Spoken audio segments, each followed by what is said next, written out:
Hey everybody, this is Jeff from the Overwatch team. I'm really excited to be here doing another one of these developer updates, and we're going to try something different this time. We decided to look at what the community was talking about and sort of seek out what hot topics were out there and try to address a bunch of those, so you guys could have some answers directly from the dev team to know what was on our mind. So one of the top things that always comes up that people want to know about is what's going to happen with Overwatch post-launch in terms of additional heroes and maps. So there's been some worry and concern about this. As you guys know, we're really excited about the 21 heroes that are in the game. We feel like they're playing really well right now. They're balanced, they're fun, they're very unique characters, and we're really proud of those characters. But we have ideas for additional maps and heroes that we'd like to add to the game. So we thought about this, and we decided the best way to add them to the game is to patch them in as free content and not as DLC. So hopefully that alleviates some concerns that people have. We're excited. Some of these heroes we've even hinted at. For those of you who are paying attention to our maps, there's some Easter eggs. So we'll see what happens. We don't have an exact timeline of when new heroes will be added to the game, how soon after launch, or how many. That's something that we really need to get a feel for what's healthy for the game. So don't have a lot of specific details there. We just know that when we patch a new hero into the game, we want it to be free and not as DLC. So we thought that was important to share with you guys. So then there's kind of a slew of minor to not minor topics that have been coming up. So like on the minor side, something that I hear a lot from people is the request to be able to turn off music in the game. And while we think the music is amazing, we have an absolutely fantastic music group here at Blizzard. We understand where this request is coming from, and it's sort of obvious to us, like, of course we're going to add a music volume slider so you can adjust and turn the music off. I know a lot of people want to listen to their own stuff while they're playing the game. So that's coming soon. It's already implemented internally. It's a minor thing, but something people have been asking a lot about. It's funny, for development, we actually leave the music on as long as possible because it forces us to really engage with the music and make sure it's working well with the game. And we really think it is. But that option is coming.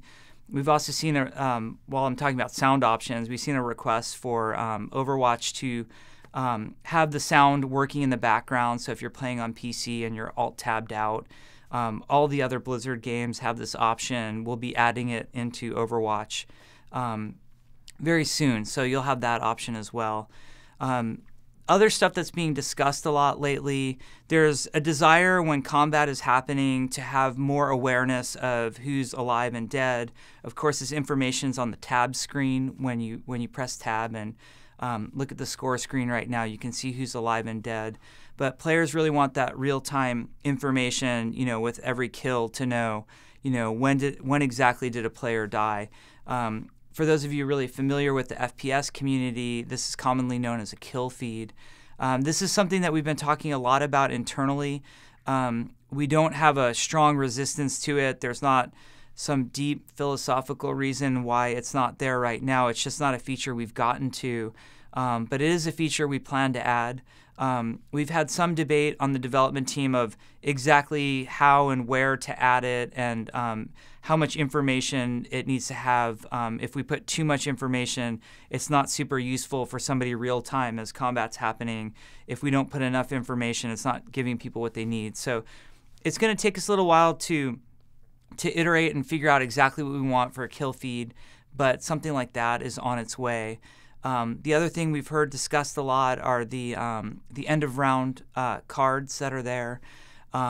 We think it's a cool system. We know that it's not fully fleshed out, and we know that some of the cards there are questionable right now. Like sometimes you'll have a really great match as Roadhog, and you'll have hooked, tons of players, and you have an 80% hook percentage, but for some reason you didn't get one of the cards. So we're doing a lot of balancing on the cards. We're adding things like objective score, which currently is not represented entirely correctly in the game. Currently, only the attacking team can get an objective score, and we're reworking the system so that the defending team has an objective score for contesting as well. And we'd like to see cards like this surfacing, so players who really do contribute a lot towards the team objectives are getting recognized, that you're not just getting recognized for getting the most kills or something like that. So that's coming. Speaking of the score screen, we've been following the discussion. We know it's a very heated debate of people wanting more and less information, and we've really appreciated the conversation and the debate. We feel like it's really healthy. We're following along right with you guys. Have even appreciated the mock-ups that you guys have done. Right now, we don't have a lot of changes planned for the scoreboard, how it is currently. Beyond one specific thing that I could talk about, which is the concept of being on fire. So fire is when your hero is performing very well. We want your portrait in the lower left to light on fire. Everybody sees it on the scoreboard. Right now, there are some tuning issues with fire, so it's not very reliable. You can't look at the scoreboard and see a person on fire and know that's the person that's the biggest threat on the enemy team, or that's the person on my team who's the biggest contributor. We have a lot of refinement we want to do to the fire system that we think will make it so that fire becomes a more reliable way to understand who's performing at a really high level in the match. So that's coming soon. That's something we're really focused on, and we think will be good. There's some other minor stuff that I've seen come up in the community. It comes up often. One is people don't want to watch the kill cam when they die. They feel really frustrated, and they're sort of angry at, I died. Why are you showing me that I died again? The truth is there's actually a lot of important information there. We're not only trying to teach you why you died, but we're trying to make information available about the enemy team that you wouldn't have otherwise. With that said, we understand the sort of emotional response of not wanting to see the kill cam. So a lot of players don't realize that they can skip it right now just by pressing escape.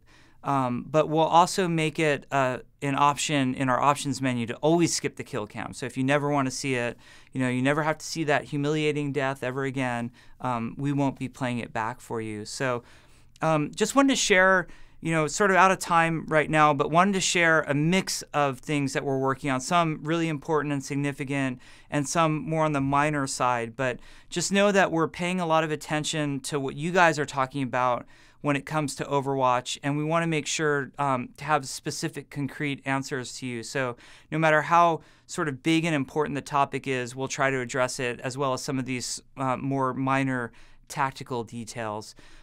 Everything's been going great so far. We appreciate all the participation in the community. It's been really amazing, and we look forward to doing another one of these developer updates with you guys soon. Thanks, everybody.